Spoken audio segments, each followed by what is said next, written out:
Bonjour les amis, bienvenue dans le podcast Le Salon du Livre et merci d'être présents. Je suis Assel Nadal, ingénieure IT, entrepreneur littéraire et fondatrice d'afrolivresses.com, le magazine littéraire en ligne de l'Afrique et de sa diaspora.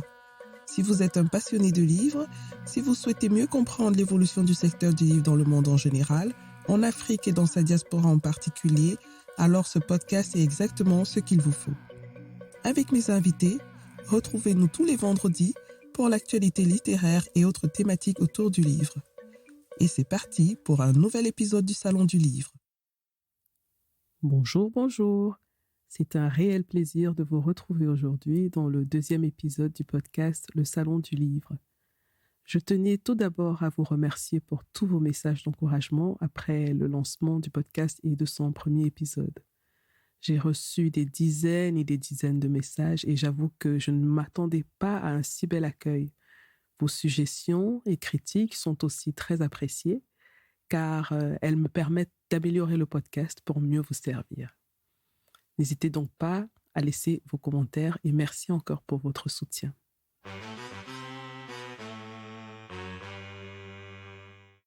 Si vous avez parcouru la presse culturelle dans l'espace francophone ces dernières semaines, vous avez sûrement vu beaucoup d'articles intitulés « La surprise du Goncourt 2020 ». Ces articles font référence à la romancière camerounaise Djaïli Amadou Amal, dont le dernier roman intitulé « Les Impatientes », publié aux éditions Emmanuel Colas, est finaliste du prix Goncourt 2020. Djaïli Amadou Amal, c'est aussi une femme dont l'engagement social force le respect. Elle s'engage pour la lutte contre les violences faites aux femmes et les mariages précoces et forcés. Elle se bat aussi pour l'éducation des jeunes filles et la promotion de la lecture en milieu rural. Dans mon échange avec Djaïli, je suis accompagnée de Michelle Natacha Nougoum, qui est contributrice au magazine afrolivresses.com et critique de cinéma. Plus qu'une interview, c'est un témoignage très intime avec une grande générosité que Djaïli Amadou Amal nous livre dans cet épisode. Elle revient sur son enfance et son expérience par rapport au mariage forcé et aux violences conjugales. Elle dévoile aussi d'où vient sa passion pour les livres et comment ils ont contribué à son épanouissement. Cet entretien a été enregistré dans les conditions du virtuel. Je vous prierai donc de bien vouloir m'excuser pour les quelques moments où la qualité du son n'est pas bonne. Si vous avez envie de participer au podcast, vous pouvez me contacter par mail à l'adresse podcast@afrolivresses.com. Vous pouvez aussi poser vos questions par message texte ou audio sur WhatsApp au +237 6 80 81 54 24. Bonne écoute.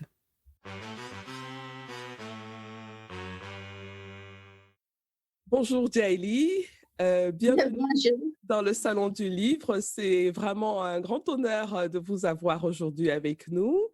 Je voudrais commencer déjà par vous connaître un peu plus. Est-ce que vous pouvez nous dire qui vous êtes, d'où vous venez, comment vous avez grandi, quelle a été votre enfance? Voilà, c'est toujours très, très compliqué de se présenter soi-même. Bon, déjà, je vous félicite par rapport donc à l'initiative et je vous remercie également. Je m'appelle Djaïli Amadou Amal, je viens du Grand Nord Cameroun, plus précisément de la ville de Maroua. Mon père est donc camerounais, Peul de Maroua, et ma mère est égyptienne. J'ai eu une enfance plutôt heureuse entre mes parents, ma grande famille. J'ai eu la chance d'être inscrite à l'école puisque pour mon père, c'était quand même l'éducation des filles, c'était une évidence.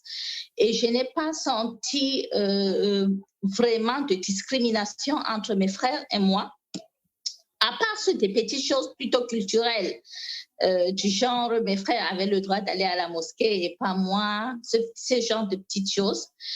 Et tout a basculé. Je vais dire, je me suis rendue, j'ai été plongée très, très tôt dans la littérature. J'ai adoré les livres. Dès que j'ai ouvert mon premier livre à 8 ans, je n'avais plus qu'un seul objectif dans la vie, c'est trouver des livres.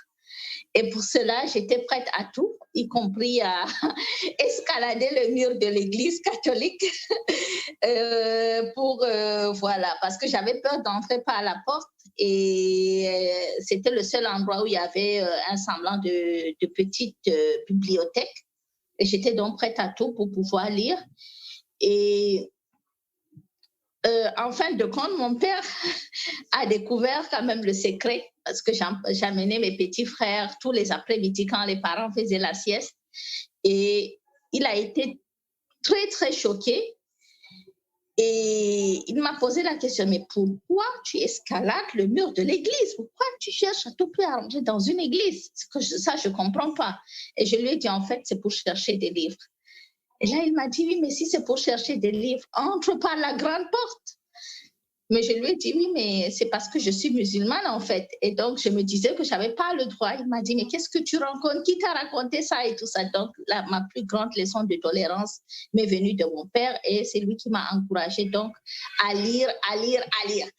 Et à l'âge de 14 ans, évidemment, j'étais dans une région où toutes les camarades de classe disparaissaient les unes après les autres parce qu'elles se mariaient. Et quand on est dans cette région, justement, on ne voit pas, au départ, on ne voit pas de problème à ça parce que c'était la norme, en fait. Mais par contre, le fait que j'étais quand même plongée dans les livres et donc je savais ce qui se passait ailleurs, faisait en sorte que je me posais quand même des questions. Mais est-ce que c'est normal ça? Mais comment ça se fait et tout? Et puis, j'ai eu 14 ans, de l'adolescence, j'étais au collège et j'étais harcelée par les prétendants. Et puis, mon père me dit, tu sais, la seule solution, en fait, pour qu'on te laisse tranquille, c'est qu'il faut que tu te fiances. Donc, voilà. Moi, est-ce que parmi tes prétendants, tu es intéressé par quelqu'un que tu aimes bien et tout? Une question, voilà, toute simple. Et j'ai dit oui. Il y avait un jeune homme qui était plus un ami qu'un prétendant. Et ses sœurs étaient mes meilleures amies. Donc, du coup, pour moi, j'ai dit d'accord, oui, ok, je vais me fiancer avec lui. Et c'était vraiment tout innocent, tout, voilà. Et ce qui est, comment dire, pour moi, que c'était pas un problème en réalité. Je ne m'étais pas rendu compte de ça et de ce qui se passait réellement jusqu'à ce que 3 ans plus tard, donc j'ai eu 3 ans de fiançailles. Quand on dit fiançailles, il était aux États-Unis, il faisait ses études, j'étais à Marois, je continuais mes études. On s'appelait de temps à autre et c'était très, très gentiment. C'était plus un camarade qu'autre chose.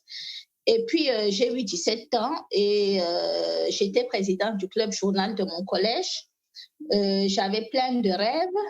J'avais notamment, je voulais être journaliste présentant le journal de 20h à la CRTV. Wow. Et donc, j'étais présidente du club journal. Il y avait le défilé donc, de la fête du 20 mai. J'ai tenu le drapeau et puis après le défilé, le soir, il y a eu toute une multitude de personnes qui ont défilé devant notre maison, parmi lesquelles un homme politique très puissant, avait déjà une épouse, avait des enfants beaucoup plus âgés que moi. Et c'était devenu une sorte de combat, de bataille. Les personnes se battaient et c'était devenu était intéressant. Personne qui allait gagner le trophée. Vous voyez ce que je veux dire? Oui. Et même qui était absolument contre, n'a pas pu me protéger contre ce mariage-là, parce que je venais d'une région où la fille n'appartenait pas qu'à sa famille, ou plutôt l'enfant n'appartenait pas qu'à sa famille, l'enfant était l'enfant de toute la communauté. Et donc, mes oncles m'ont donné un mariage, donc à 17 ans, à cet homme-là. Et évidemment, je me suis révoltée avec les armes que j'avais, j'ai pleuré, j'ai dit non et tout. Mais comme je le dis souvent, le mariage forcé ne se passe pas par, voilà, c'est pas comme dans les mauvais téléfilms où on prend la fille, on la met en mariage, on la force. C'est pas ça, c'est plus par le chantage affectif et par la persuasion. on vous raconte, on vous dit de ne pas faire honte à votre famille, de ne pas trahir les vôtres, ou bien si vous refusez, on va vous mettre au banc de la société, on ne veut plus rien avoir à faire avec vous, et puis à un moment, vous finissez par céder au chantage. C'était mon envie écrire surtout pour pouvoir m'évader, écrire aussi pour pouvoir m'en sortir. Psychologiquement, j'avais besoin d'avoir quelque chose, en fait, de pouvoir confier, d'avoir un exutoire. Et moi, je l'ai trouvé dans la littérature, en lisant d'abord, parce que la lecture me permettait d'être partout où j'avais envie d'être, sauf dans la réalité, et puis en écrivant pour pouvoir essayer de faire ressortir tous mes ressentis. J'ai eu beaucoup de difficultés à me défaire de ce mariage-là. Je suis arrivée à le faire. J'ai eu un autre mariage. Ça a été un mariage d'amour jusqu'à ce que les violences conjugales commencent et l'oppression. Tu ne sors pas, tu ne travailles pas, tu ne fais rien, tu ne parles pas aux gens, tu ne conduis pas, sauf si c'est d'un coin à un autre, tu sors pas sans ma permission, ce genre de choses. Et puis, en ce moment-là, c'était la polygamie, voilà. Et je me suis posé une question. J'avais 2 filles et je me suis dit, si je reste là et que je ne fais rien, mes filles, qu'est-ce qu'elles deviennent? En fait, la réponse était toute simple. Mes filles, elles auront 14 ans, elles seront envoyées en mariage et je ne pourrai rien faire. Alors, un soir, je me suis enfuie, tout simplement.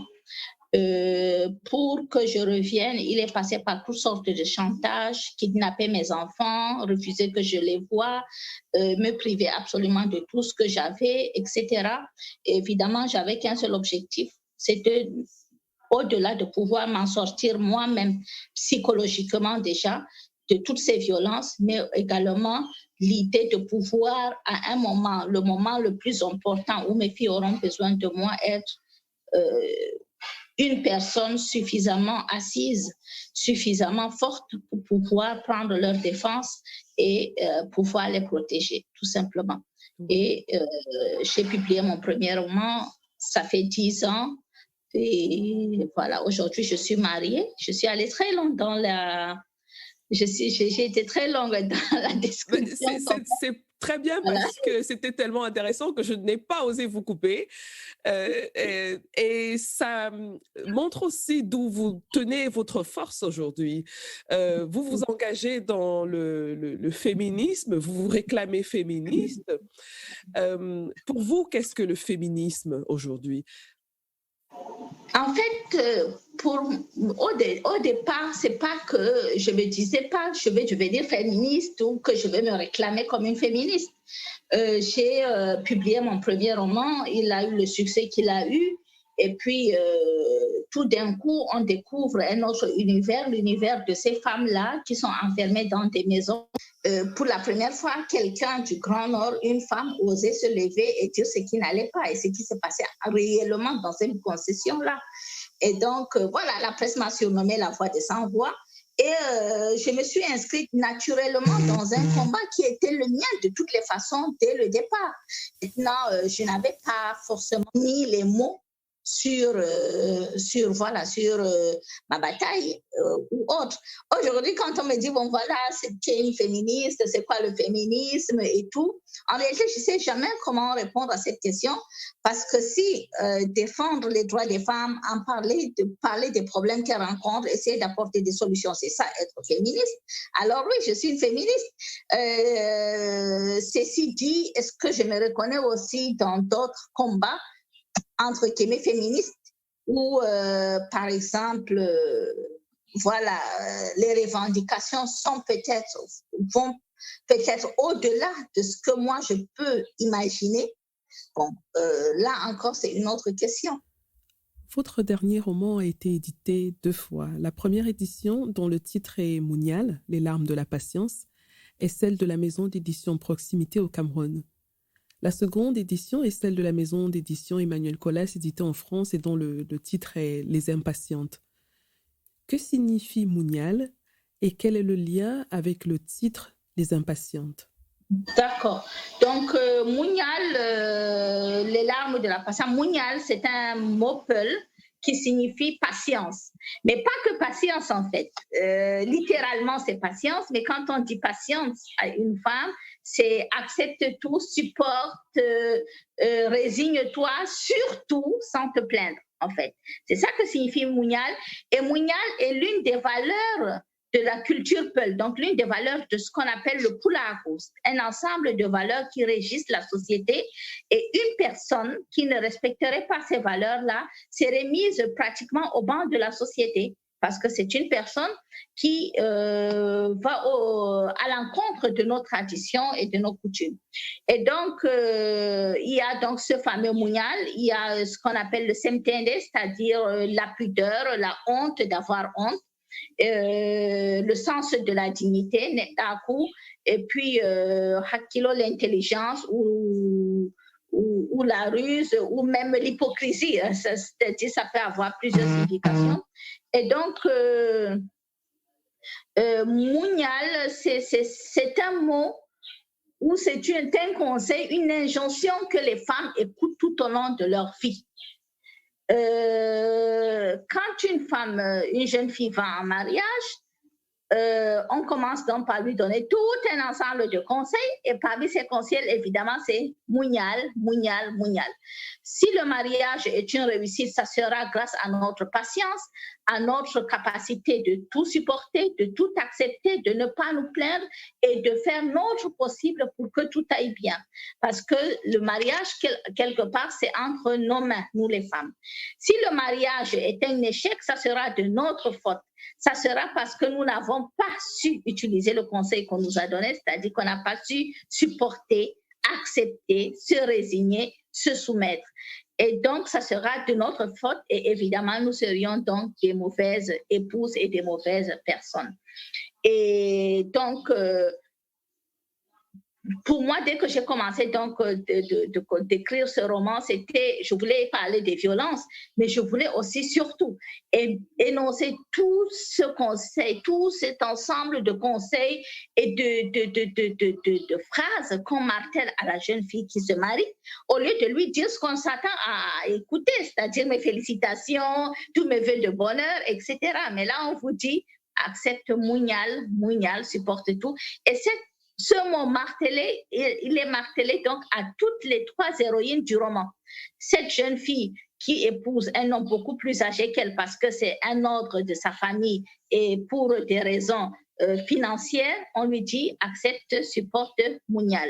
Cet autre qu'on va donner à son cousin drogué, violent, etc. Un peu comme si on utilisait quelque chose pour calmer le jeune homme. Donc là encore, on ne pense pas à cette fille-là. Et on continue de lui dire Munyal, Munyal, Munyal. Munyal quand il te frappe. Munyal quand tu ramènes une autre femme à la maison. Munyal à tout jusqu'à ce qu'elle ait envie, en fait. Bon, donc, il y a d'abord cette troisième héroïne aussi à qui on apporte la première comme co-épouse, et on dit à elle aussi, accepte, supporte, Munyal.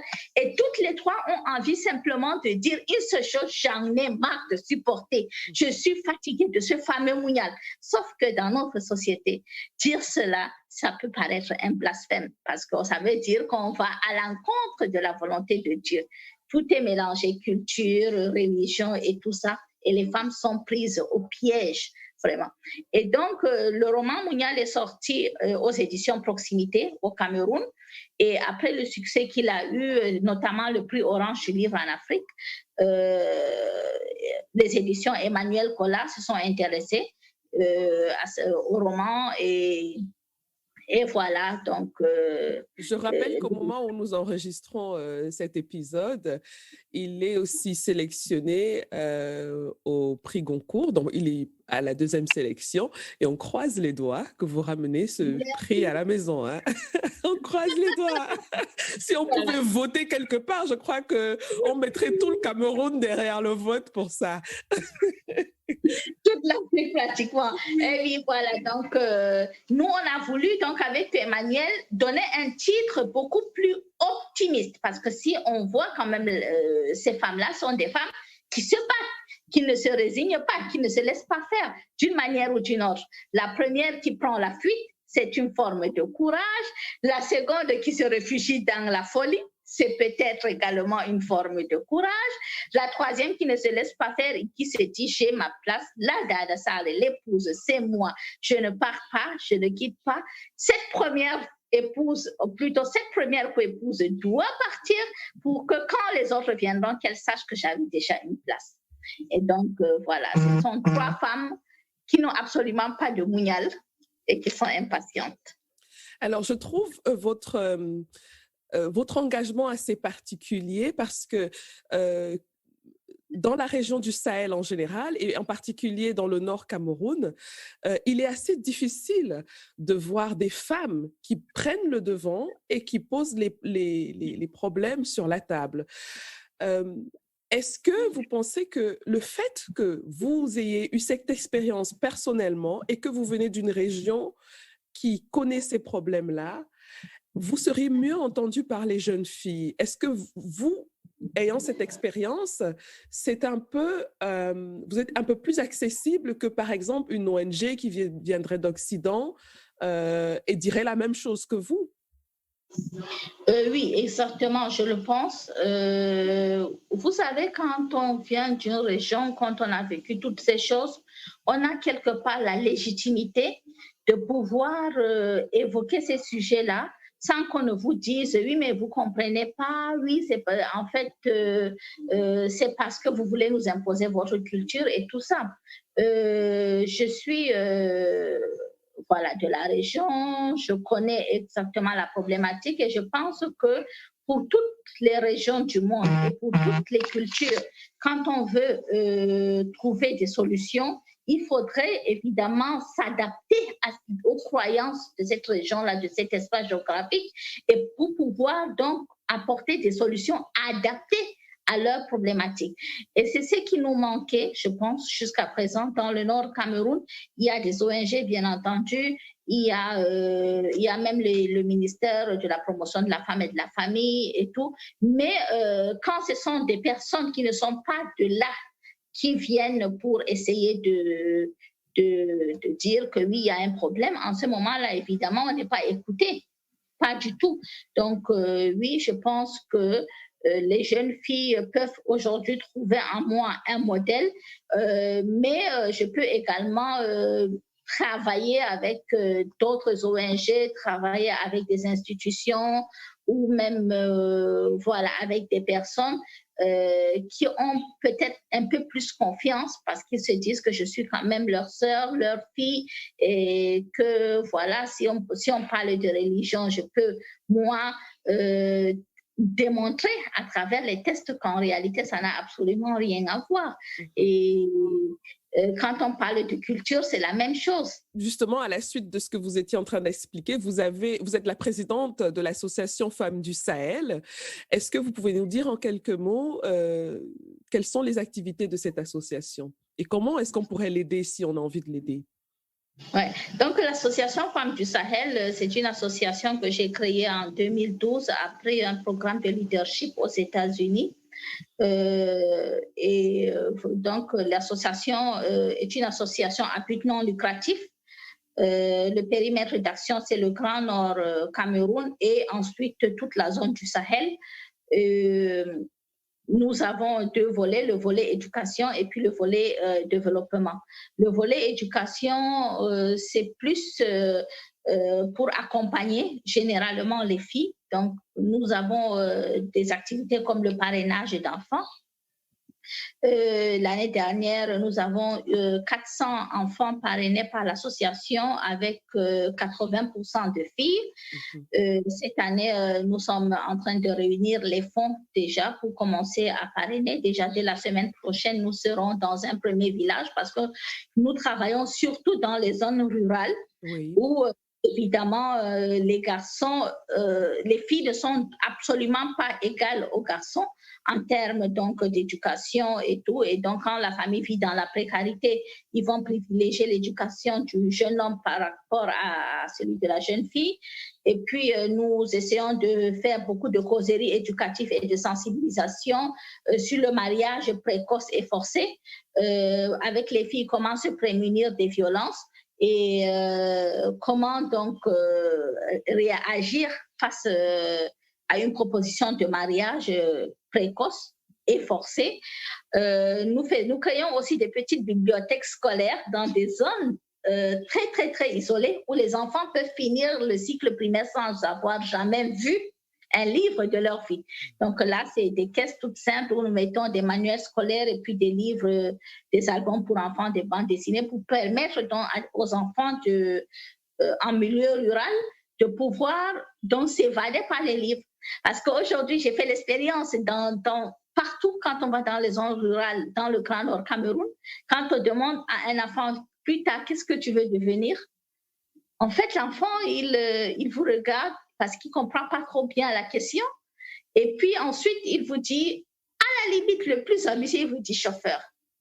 Parce qu'il ne peut pas, en fait, imaginer autre chose. Pas, en fait.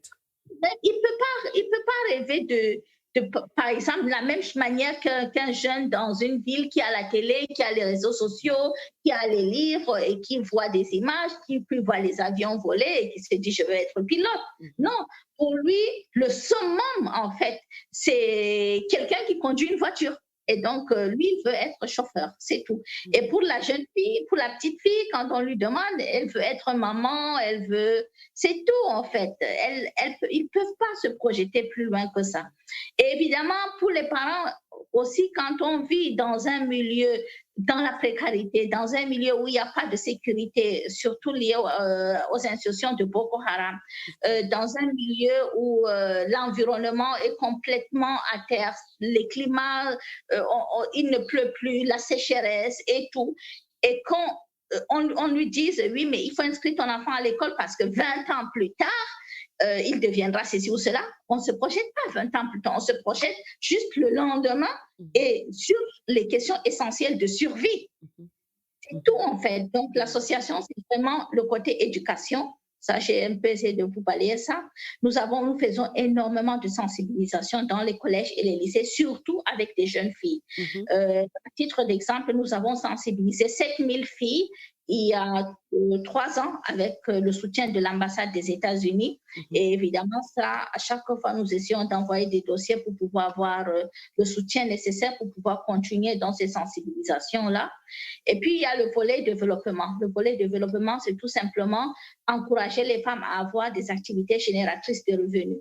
Parce que les femmes qui subissent des violences, c'est-à-dire le mariage précoce et forcé d'abord, qui est la plus pernicieuse de toutes les violences parce qu'elle entraîne toutes les autres. Une fille qui se marie tôt, évidemment, elle subit le viol conjugal, elle subit des violences physiques, des violences morales, etc., des violences économiques et tout. Donc, tant que les femmes resteront dépendantes financièrement, évidemment, elles ne peuvent pas se protéger ni protéger leurs enfants.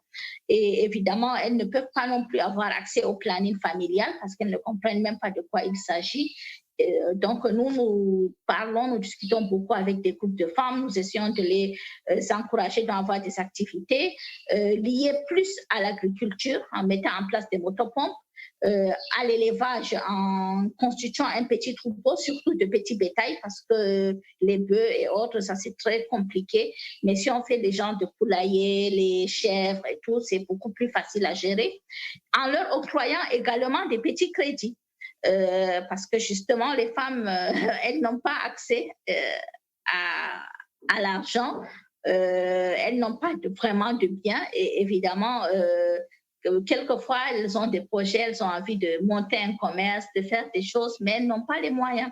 Bon, l'association n'a pas de grands moyens non plus, mais le genre de crédit de 50 000 francs, 60, 80 000, ça, on peut leur donner et évidemment leur apprendre très doucement à comment pouvoir gérer leur argent. Nous faisons aussi de l'alphabétisation.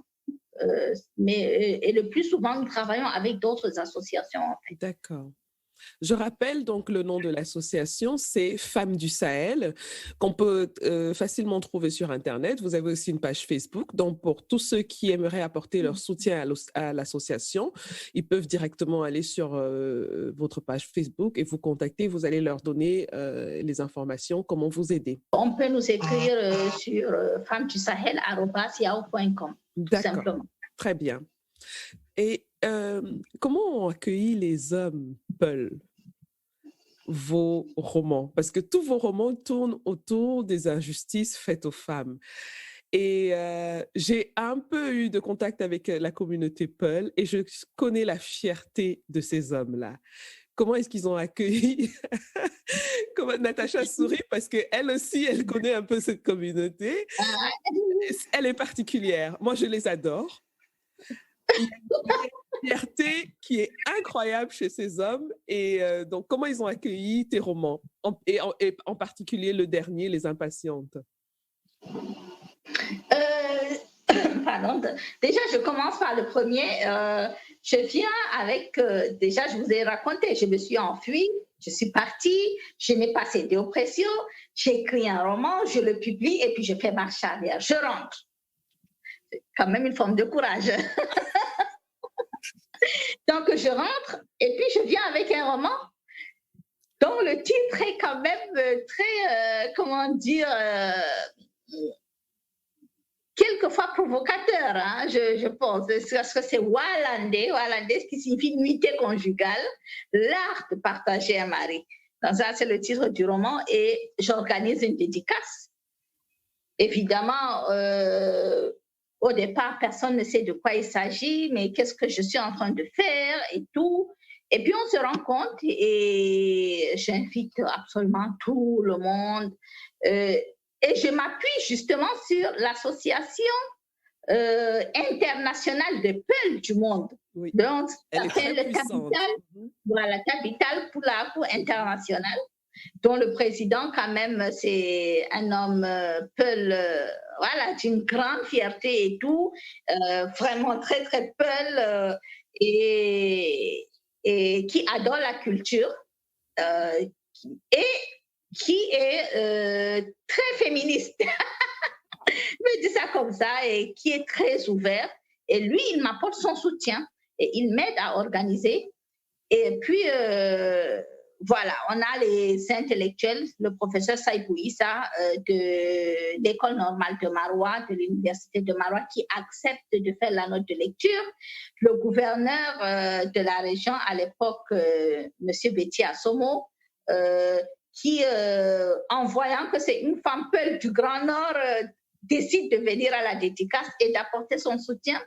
Et évidemment, quand on est entouré de personnes aussi puissantes et qui ont un charisme, on se sent immédiatement beaucoup plus fort pour pouvoir parler parce qu'on sait qu'on a des personnes quand même qui nous soutiennent et qui sont prêts à nous aider.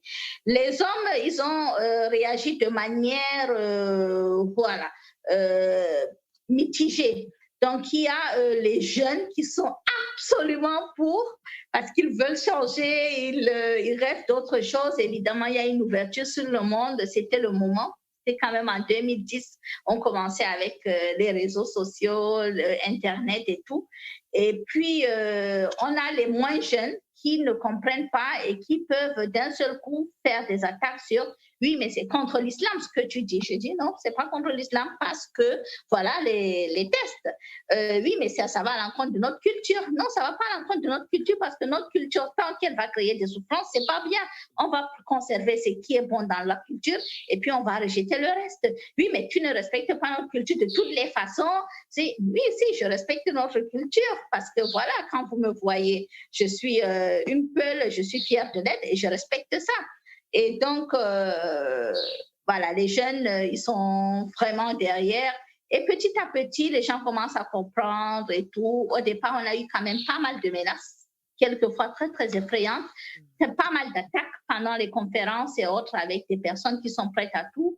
Mais je pense que pas mal de fierté également. Et les gens qui sont fiers et qui soutiennent sont plus nombreux. Donc, comme j'ai l'habitude de dire, je ne gère pas les susceptibilités. J'avance avec ceux qui veulent avancer et puis c'est tout. Très bien. Je vais passer la parole à Natacha qui va poser ses questions maintenant. C'est à toi, Natacha. Ouais, bonjour, Madame Djaïli. Bonjour. Donc, oui, j'avais juste quelques questions à vous poser concernant le livre. Hein. La première, c'est par rapport à la réception du livre. Donc, Les Impatientes, c'est la surprise du Goncourt de cette année, hein. Il a été, Madame Assel Nadal l'a dit, il a été sélectionné pour le second tour du prix littéraire. Moi, en tant que critique cinématographique, forcément, je fais toujours le parallèle, hein, avec le cinéma. C'est comme ça, je n'y peux rien. Hein. Et en fait, votre livre m'a fait penser au film de Fatima de Philippe Faucon, qui a, pareil, été la grande surprise du César 2016, où il a eu le prix du meilleur film. Et j'ai trouvé que Fatima, donc, comme Les Impatientes, ont en commun, comment dire, à la fois la sincérité, la subtilité et la délicatesse. Donc, dans votre cas, c'est dans l'écriture, et c'est aussi quelque chose que j'avais ressenti dans le scénario et la réalisation de Fatima. Donc, je trouve qu'ils ont vraiment en commun ces trois aspects-là.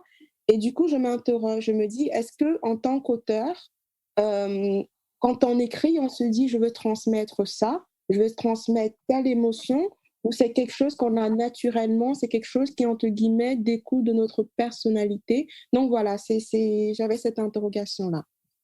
Vous savez, le roman Les Impatientes, ou Mounial, avec son premier titre, ça a été l'un des romans quand même les plus difficiles que j'ai eu à écrire. Parce que quand on parle des violences, et que je le dis dès le départ, le roman est inspiré des faits authentiques. Ce n'est pas une autobiographie forcément, mais c'est inspiré des faits authentiques. Et évidemment, quand je dis que c'est inspiré des faits authentiques, c'est quelquefois mon histoire. Je me suis inspirée de ma propre, de tout ce que j'ai vécu. Je me suis inspirée de ce qu'ont vécu mes sœurs, mes cousines, mon entourage, des femmes de ma société, mes amis et tout ça. Et donc, pouvoir décrire des scènes d'une extrême violence ou pouvoir transmettre les émotions liées quand même à ce que ressentent au plus profond d'elles des femmes, pour moi, voilà, c'était difficile parce qu'il y avait des moments où je m'écroulais sur la table et je me mettais à pleurer tellement c'était, voilà, décrire le viol quand on est une femme et qu'on a eu à subir ça, c'est extrêmement difficile. En même temps, on se libère, mais en même temps, voilà.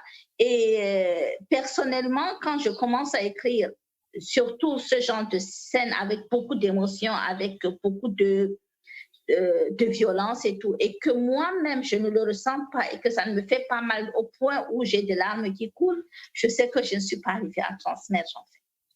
Donc voilà, c'est personnellement je fais pas vraiment d'efforts pour pouvoir transmettre ces émotions, mais évidemment étant donné que je peux comprendre tout ce que ces femmes dans les livres vivent parce que je l'ai vécu moi-même, donc évidemment c'est beaucoup plus difficile. Parce qu'à un moment, on a envie de crier sa colère, vous voyez, et d'accuser tout le monde ou d'apporter un jugement. Mais ça, je me suis vraiment beaucoup retenue de le faire. Je voulais tout simplement dire ce qui est et laisser les autres juger, en fait, tout simplement. Et me retenir, voilà, de transmettre toute la colère que je pouvais avoir tout au fond de moi pour pouvoir raconter les choses et dire les choses telles qu'elles sont, avec toute voilà, la délicatesse. Parce que quand on évoque, pour moi, c'est totalement difficile aussi de pouvoir parler de certains sujets par rapport à ma culture et quelque part, je peux dire que je m'autocensure moi-même jusqu'à présent parce que je n'arrive pas peut-être à aller jusqu'au bout des choses, mais j'avais quand même besoin de transmettre aussi cette légèreté, cette délicatesse, cette pudeur liée à notre culture et dire des choses graves sans apporter de jugement, raconter ce qui se passe comme c'est et puis laisser les autres juger et dire eux-mêmes s'ils pensent que c'est bien ou si c'est pas bien, tout simplement. Je ne sais pas si j'ai réussi, mais voilà, ça, c'était vraiment ce que j'avais envie de faire, moi. Non, vous avez parfaitement réussi et ça fait une très belle transition pour la seconde question d'ailleurs, parce que justement, donc vous racontez effectivement dans le livre et comme vous le dites de manière, en tout cas vous essayez de le faire de manière le plus neutre, mais neutre tout en gardant le point de vue des personnages. Hein, donc, j'entends. Donc, vous racontez la banalité du mariage arrangé et de la polygamie de manière la plus simple. Hein. Et aussi, ce sont les choses les plus simples qui sont souvent les meilleures, hein, qui sont les plus brillantes, entre guillemets. Et sur beaucoup de points, votre livre m'a fait penser à la série Maîtresse d'un homme marié. Donc, je ne sais pas si vous l'avez vu. Donc, je m'explique. Par exemple, à la page 158, hein, donc, lorsqu'il est conseillé à Safira, donc la première épouse de Aladji Issa, pour un peu recontextualiser, je cite ce que vous écrivez. « Séduis-le par ton comportement généreux, par ta présence agréable, par ta cuisine savoureuse. » Et en fait, le conseil m'a rappelé le comportement de Lala. Lala, donc le personnage, donc la femme de qui est dans la série Maîtresse d'un marié. Et dans une analyse de Yiri TV, hein, c'est une analyse de la série, il y avait une internaute qui avait fait référence à un concept sénégalais qui s'appelle le mounier. Je ne sais pas si j'ai bien prononcé, vous m'excuserez s'il y a des téléspectateurs sénégalais qui écoutent. Et elle expliquait que le mounier, c'est un terme wolof qui décrit l'attitude qu'on attend de la Sénégalaise quand elle se marie et qui pourrait se traduire par abnégation, l'endurance, un peu ce que vous disiez. Hein, voilà. Et donc, l'internaute a pris l'exemple de Lala de la série pour expliquer jusqu'où ce concept peut aller, les dérives que ce concept peut avoir. Et donc, ma question était la suivante. Est-ce que le monial que vous dénoncez dans votre livre, hein, du moins l'interprétation abusive quand il s'agit des femmes, parce qu'on voit qu'il y a aussi des hommes aussi, on leur demande d'appliquer ce principe-là, mais quand il s'agit des femmes, c'est autre chose, c'est l'interprétation qui est différente. Donc, est-ce que ce principe-là, il existe aussi dans d'autres cultures? Voilà, c'était ça ma question. Parce que mounier, mounia, je me suis dit, est-ce que c'est pas la même chose? Ça ressemble beaucoup. Voilà, c'est ça. Ah, merci beaucoup. Donc, voilà, c'est absolument la même chose. Donc, mouniol et tout ça, c'est la même chose. Et ce concept-là et cette culture-là, elle se retrouve dans toute la zone du Sahel, en fait. Moi, je parle du Nord Cameroun, mais tout ça, c'est très valable au Sénégal, au Mali, au Burkina Faso, au Niger et autres. C'est la même chose. C'est la même culture et c'est les mêmes conseils qui sont appliqués et quelquefois c'est même les mêmes mots en réalité. Donc c'est les intonations tout simplement qui vont différer d'une zone géographique à une autre. Donc Maîtresse d'un homme marié, je n'ai pas regardé la série, mais je vais le faire parce qu'on m'en a tellement parlé. Et à chaque fois, je me dis, oui, mais il faut que je m'assieds et que je prenne le temps de bien voilà, en profiter et tout. Et ça ne m'étonne pas parce que, comme je le disais, c'est le même principe partout. À la première épouse à qui on va imposer une coépouse, parce qu'évidemment, c'est toujours une décision unilatérale, c'est l'homme qui décide. On dira à la femme, s'il a pris une deuxième épouse, c'est que quelque part, il y a un manque. Et que ce manque-là, en réalité, c'est un peu de ta faute. Et donc, du coup, tu devrais faire plus d'efforts pour lui. C'est-à-dire que c'est lui qui vous impose une coépouse, c'est lui qui vous trompe, mais c'est à vous de faire des efforts, une fois de plus. Et c'est valable partout. C'est la même histoire, en fait. Donc, partout où on retrouve dans la culture, partout dans la zone sahélienne, c'est absolument la même culture. Aussi bien chez les Peuls que chez les Haoussa, que chez les Wolofs, etc. C'est pratiquement la même chose. Une culture qui est, comment dire, qui se colle un peu à l'islam. Et évidemment, on n'arrive pas à faire l'amalgame en ce qui concerne tout ce qui est test religieux et tout ce qui est culture. Dans Les Impatientes, il y a beaucoup d'ironie. Beaucoup d'ironie, presque à la limite du sarcasme. Hein, donc voilà.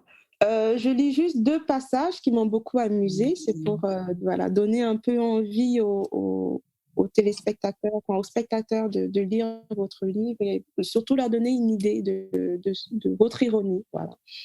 cette douce ironie, je dirais presque. Donc, le premier passage, c'est la page 53. Lorsque vous écrivez, hein, c'est Ramla qui parle. J'étais parvenue à rendre fou d'amour un homme réputé pour sa richesse, sa rigueur et son exigence envers les femmes. J'avais même réussi le double exploit de le rendre polygame, cet inconditionnel monogame. C'est assez drôle. Ou encore, il y a un autre passage qui m'a beaucoup amusée un peu plus tôt, donc c'était la page 47. Donc là voilà. Et magnanime, donc il proposa à Aminou de choisir une autre de ses filles. Donc on parle là du papa de Ramla. Zaitouna, ma demi-sœur a juste quelques mois de moins que moi. Ou alors Jamila, oui, ma sœur de même mère. Elle a 1 an de moins et nous nous ressemblons comme 2 gouttes d'eau. Pourquoi pas elle? Ou alors n'importe laquelle des filles de mes oncles. Il y en a bien encore une dizaine à marier. Donc voilà. Donc, si vous voulez, c'est que tout le livre se caractérise par ce ton à la fois mi-doux, mi-impertinent, mi-irrévérencieux. Comment cette ironie, comment cette impertinence est reçue? Est-ce que elle est comprise? Et si oui, comment est-ce qu'elle est analysée? Est-ce qu'elle est perçue comme irrévérencieuse, justement?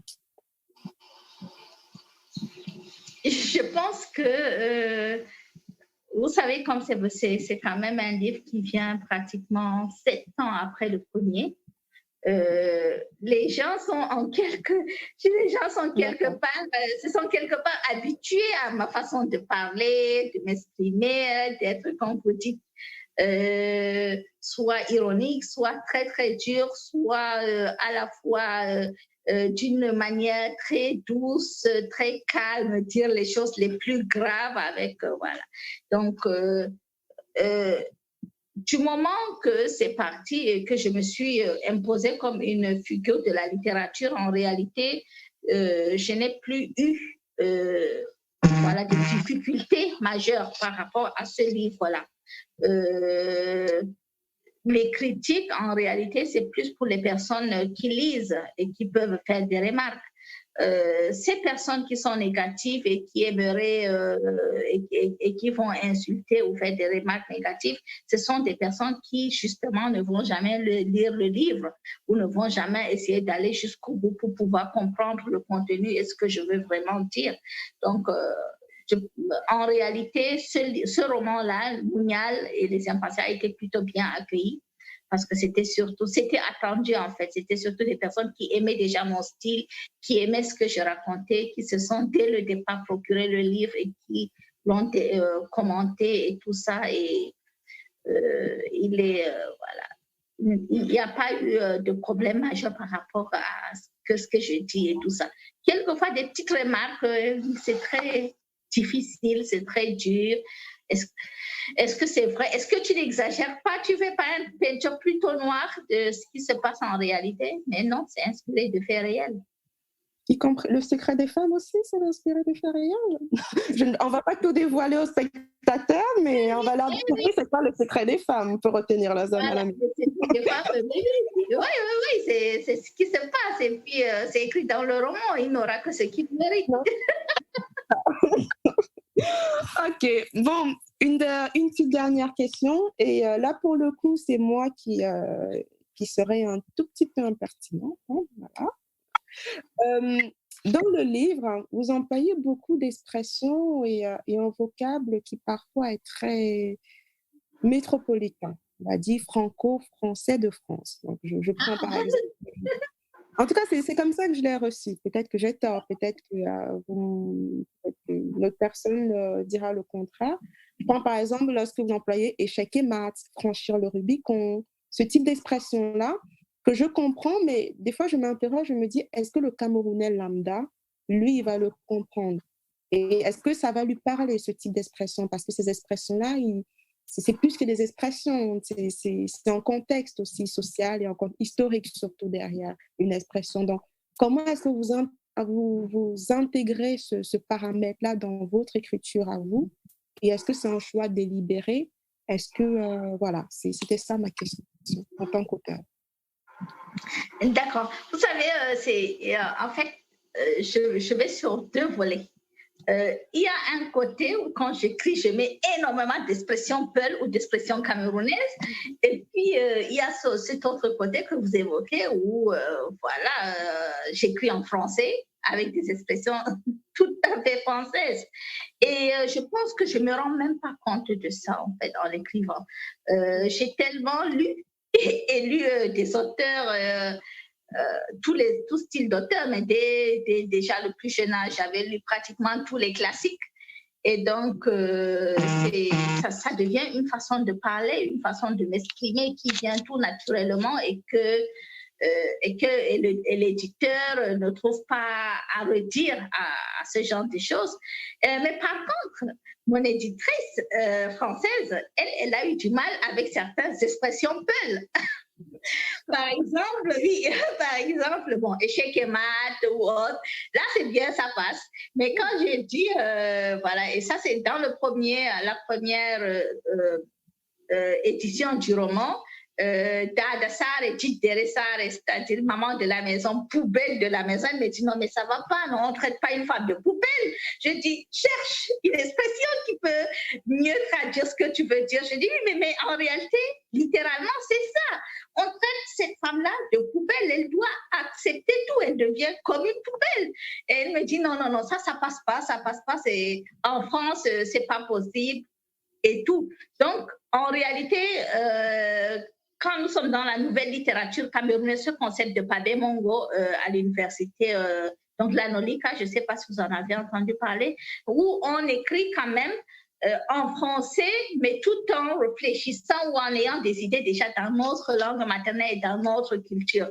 Et c'était plus ça, en fait, avec la première version de Mounial, où on a beaucoup d'expressions peul, on a beaucoup de proverbes, mais aussi beaucoup de termes que j'essaye, moi, de traduire littéralement et qui, à la fin, ne donnent pas le même sens en français que, voilà, mais en ce qui concerne votre question et les expressions franco-quoi, vous avez dit? Franco-française ou quoi? Franco-française ou franco-métropolitaine, comme vous voulez. Voilà, métropolitaine. Là, franchement, je ne sais pas, je n'ai pas réfléchi. C'est peut-être parce que j'ai dévoré trop de classiques. Mais c'est naturel, en fait. Naturel, d'accord. Merci, Natacha. C'était très intéressant. Et merci aussi, Jaylil Almal. On arrive au terme de notre entretien, malheureusement, parce que j'aurais pu continuer jusqu'au soir. Hein. Pour terminer, si vous aviez des conseils à donner à une jeune fille qui nous écoute et qui peut-être traverse des moments difficiles actuellement dans son ménage ou qui subit des violences, quels seraient ces conseils? À une jeune fille, ce que je vais lui dire, c'est tout simplement, vis ta vie, va au bout de tes rêves. Tu es une jeune fille, tu es capable de faire tout. Il est hors de question qu'on te dise qu'une jeune fille devrait plutôt choisir de faire art au lieu de faire science, d'être infirmière ou parce qu'elle ne peut pas être médecin ou parce qu'elle ne peut pas être pilote ou autre. Une fille a le droit d'être tout ce qu'elle a envie d'être aujourd'hui. Et donc, et puis surtout, si on va dans le contexte du livre, si quelqu'un vous parle mal, ou si quelqu'un ose lever la main sur vous, immédiatement, c'est un geste de trop. Partez, n'acceptez pas ça. Plaignez-vous, vous voyez des grandes personnes autour de vous, les parents et autres qui sont là pour vous protéger. Et aux autres femmes, je dirais tout simplement ce que je dis dans le roman, partir, c'est aussi une forme de courage. La première gifle, c'est déjà une gifle de trop. Tout simplement. Ça, j'y tiens beaucoup parce que les violences faites aux femmes, surtout les violences physiques, c'est universel. On ne parle pas que des femmes au Sahel, c'est vraiment universel, c'est pour le monde entier et toutes les femmes devraient se tenir la main et avancer ensemble parce qu'il faut le rappeler encore une fois, ce sont les femmes elles-mêmes qui continuent de perpétuer les violences contre les autres. Merci. Si on veut vous contacter, si on a des questions à vous poser, comment on fait? Où est-ce qu'on peut vous trouver? Je pense que le plus facile, c'est aujourd'hui les réseaux sociaux. Je suis sur Twitter, je suis sur Facebook, je suis sur Instagram. Et donc, on peut me contacter via ces réseaux-là et évidemment, je vais répondre. Et puis, par mail, Jaili underscore amal@yahoo.fr. Très bien. On est arrivé au terme de notre entretien. Je vous remercie, Amal. Parfois, je vous appelle Jaili, parfois, je vous appelle Amal. Ils sont tous jolis, vos prénoms. Et merci encore d'avoir passé ce bon moment avec nous. Merci, Natacha. Pour tes questions et ta présence qui était très enrichissante aussi. Et voilà, j'espère qu'on aura l'occasion toutes d'échanger une prochaine fois. En tout cas, merci à toutes. Merci beaucoup. C'était avec très, très, très grand plaisir. Voilà les amis, c'est terminé pour aujourd'hui. Merci d'avoir écouté jusqu'au bout. Si vous avez aimé cet épisode, je vous serais vraiment reconnaissante de vous abonner au podcast pour être notifié de la publication des prochains épisodes. Vous pouvez aussi partager l'épisode, y laisser un commentaire ou le noter avec 5 étoiles. Vous pouvez poser vos questions par WhatsApp en envoyant un message au numéro +237 6 80 81 54 24. À bientôt les amis.